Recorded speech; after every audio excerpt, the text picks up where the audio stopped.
So when you were a young child, way back when, you're probably Mhm. in elementary school or nursery school even, there's a team, the 2001 Patriots, that emerged from nowhere like a phoenix rising from the ashes.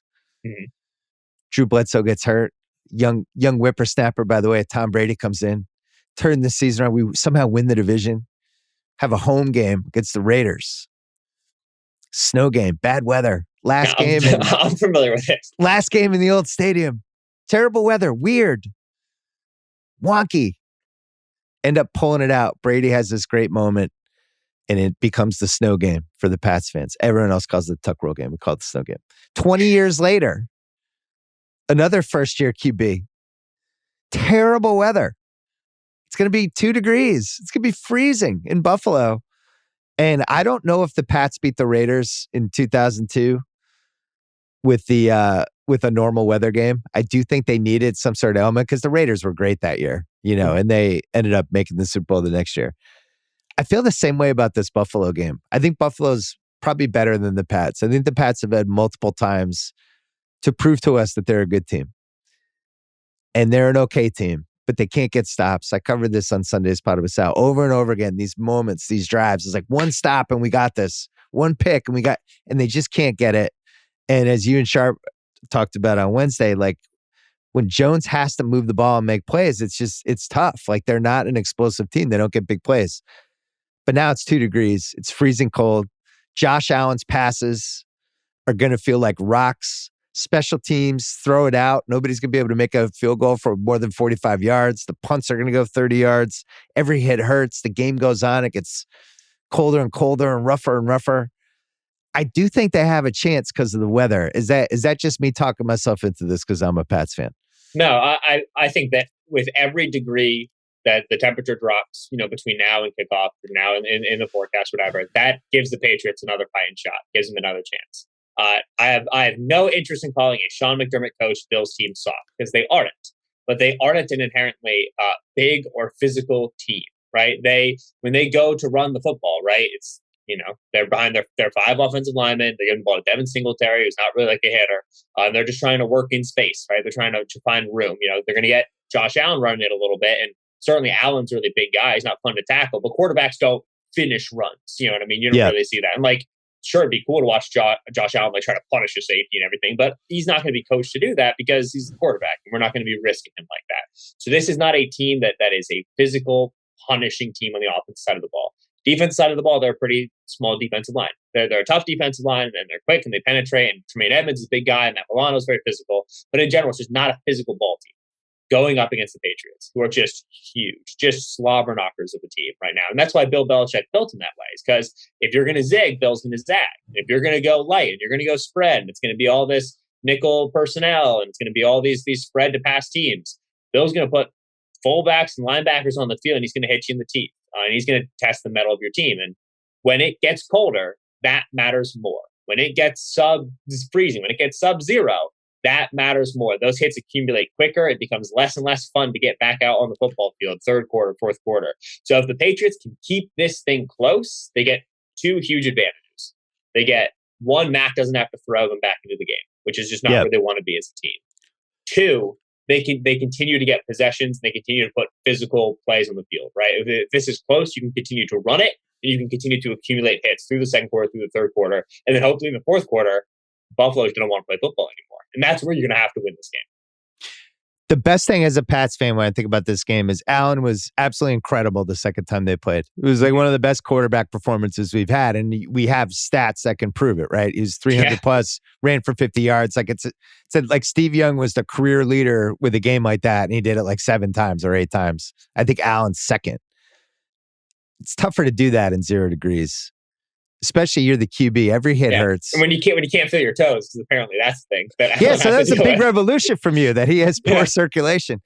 I will say this about the Pats, and I don't love, I wouldn't call their offense explosive, but they do have everybody together finally for a game, which has been a while, right? Aguilar had a concussion.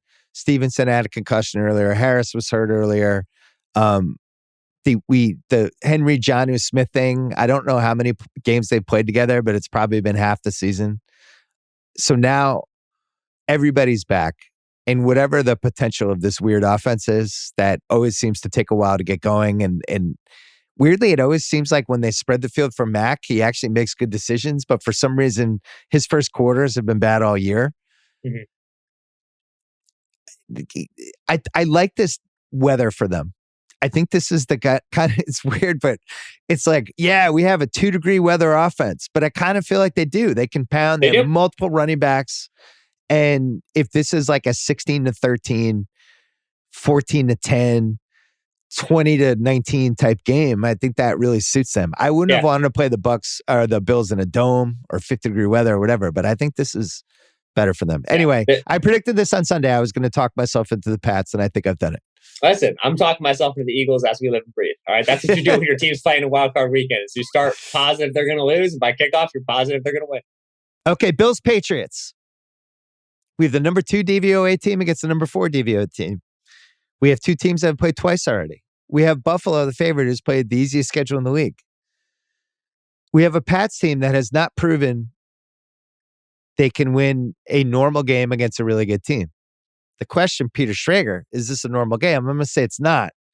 Solak and I talked about the cold weather stuff before you came on, and we were talking about the difference between when it's cold and when it's fucking freezing cold. So these are the coldest playoff games of the last 40 years. I was at one of them. I was at Vikings Seahawks a couple of years ago. Oh, so you know. You can't move. Yeah. Final score 10-9. So anyway, going back 40 years. Now, Warren Sharp gets mad at this because he says you can't compare football from before 2008 to anything now. And it's like, all right, fine. I'll do respect to Warren Sharp. Continue on, Bill. Yeah, yes. I disagree. 1981, Raiders 14, Browns 12. 1982, Bengals 27, Chargers. You have a Raiders-Browns point? Yeah, Brian Sipe, that was Red Rifle 88. That was that 14-12. Crazy game. Yeah. 82, Bengals 27, Chargers 7. This one hurt because I like that Chargers team. AFC Championship. That was after, the week after Kellen Winslow gets carried off, they go into that frigid Cincinnati and they throw about 4 interceptions. 96, Colts 17, Chiefs 7. 2004, Pats 17, Titans 14. Hold that because I want to talk about that in a second. I remember that. 2008, your Giants 23-20 over the Packers at Lambeau in OT. Corey Webster picks them off and then bring out Lawrence Tynes. I know it.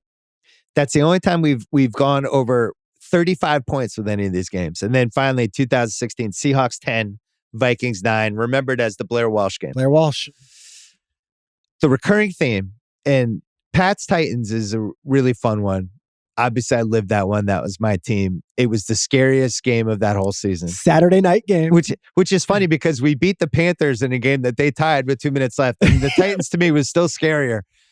There's some good. You can go find Berman. You can go on YouTube and you can watch the 5-minute Berman doing the recap of this game and calling Christian Fourier, Christian Fourier.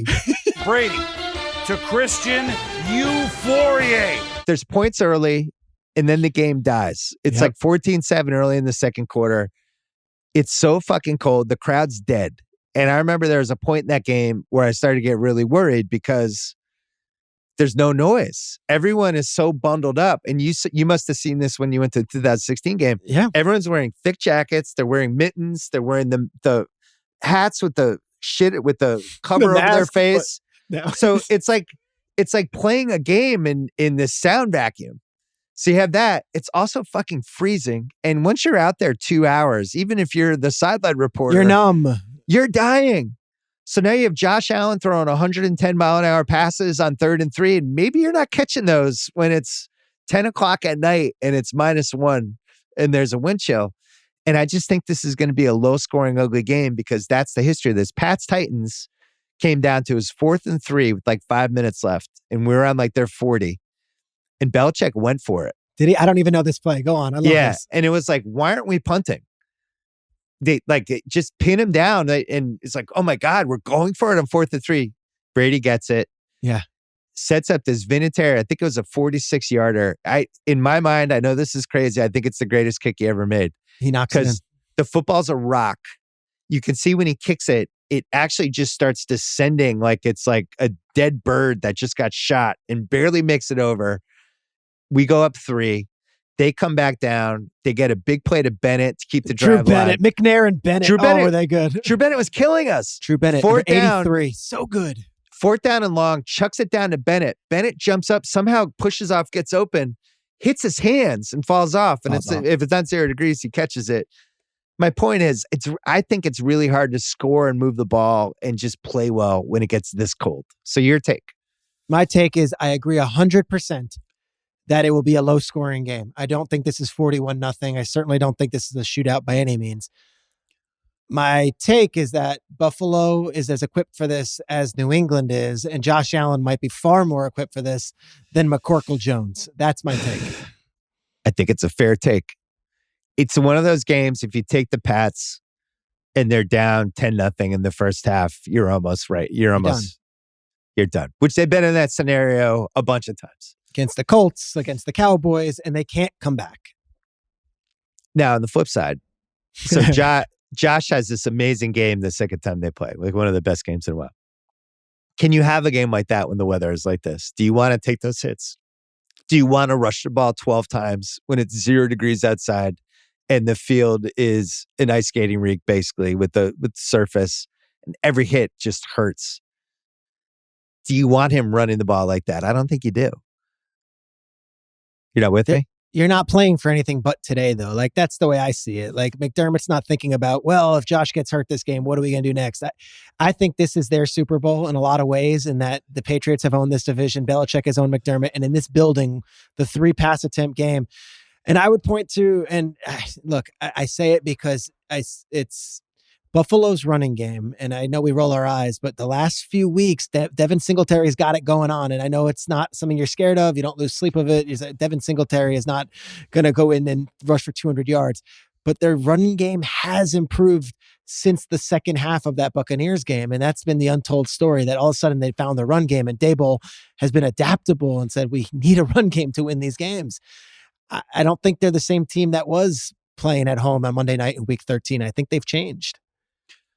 For the Pats, Barmore probably not playing. Probably not. Looks hurt. Which is a huge loss for the Pats. It's not like their defensive line was dominating people. Anyway, it was good. And he was their best young guy on the D-line. Then Duggar is questionable, and Duggar is a huge guy for the Pats. He's been awesome. He was awesome this season. And the combo of him with McCourty and Phillips gives them so much flexibility and so many different looks they can have. Yeah, you could He's put their most physical guy. You could put Jackson on Diggs and let those guys deal with the rest. But without Duggar, everyone needs to kind of shade around and say, okay, well, what about this? What about Gabriel Davis? What about this? And it's a whole different deal. You mentioned McCorkle Jones. We haven't seen him do it yet. A situation like this, I don't think they can win unless he has a good game, because they're just going to stack the line. It's going to be a Mac Jones come and beat us game. The plus side for him is he has everybody back. Yeah. Is Aguilar that you at least have to worry about that he's going to run a straight line faster than the guy who's covering him. You have Bourne, you have little N'Keal Harry. I'm kidding. You have the 2 tight ends, including his security blanket Henry, and you have both running backs. So they're kind of built for a game like this. We just haven't actually seen them play the game we wanted to see from them. I haven't seen it yet. It's conceivable. It's a different game than the first Buffalo in Buffalo. That one was all wind, and it was like, but this is just going to be really, really cold. And I have to think Josh Allen, now I know they practice in a bubble and the whole thing, like I have to assume he's more equipped for this, living there for 3 years during January. He's doing playoff games at home last year against the Ravens where they found a way. Like I feel like Josh Allen's walking into this thing with a championship belt, and Mac Jones, great stuff in college in those games and great stuff throughout the early part of the season. He's not exactly walking into this game looking like the best version of himself, and I don't think the elements do him any favors. So the only gambling manifesto rule for this one is basically all quarterback related. Just keep looking at the quarterbacks. What's the deal with the quarterbacks? Rule number 11, don't talk yourself into a terrible quarterback ever. Mac's not terrible. Rule number 15, don't try to be a hero. Just try to win money. Rule number 16, take one last look at the quarterbacks. And then if you're betting on an underdog, you better think they can win. Mac going into Buffalo in 0 degree weather, as much as I think it helps the Pats with a chance to win the game, I just haven't seen him. A year from now, sure. But over and over again, this team, the Dallas game, the Saints game, Tampa Tampa game, the game last week, the second Buffalo game, over and over again, they haven't been able to get the stop when they needed it. And Mac has had trouble playing 4 good quarters. He's played 4 good quarters against bad teams, but against good teams, it's either a slow start or it's one. I think it's a lot to ask. And I feel like if I'm not a Pats fan, there's no way I'm taking them in this game. No, if you're not a Pats fan, you're not even in this conversation, but you are a Pats fan. And with that, not only becomes a little biased, and that's fine, but it also becomes a lot of history of trusting in Belichick that maybe the non-Pats fan doesn't believe in. That's the X factor. Does Belichick have the ultimate game plan where he can protect Mac and he can go into Buffalo where, quite frankly, Sean McDermott's won a lot of games, hasn't won a lot of big games against Bill Belichick. And it's like, is that the X factor where Belichick has this master plan and this is why he's the greatest coach to ever coach the game? And if it is, this has got to be his masterpiece. Well, we're not taking the Bills and $1 million picks, just so you know. But we're also not putting a lot on the Pats because. Are you putting something on the Pats? Are we putting something on the Pats? Just a smidge. We're betting on every game. We bet on every game last year. I know. We have to do it. Right. We bet on the games, but.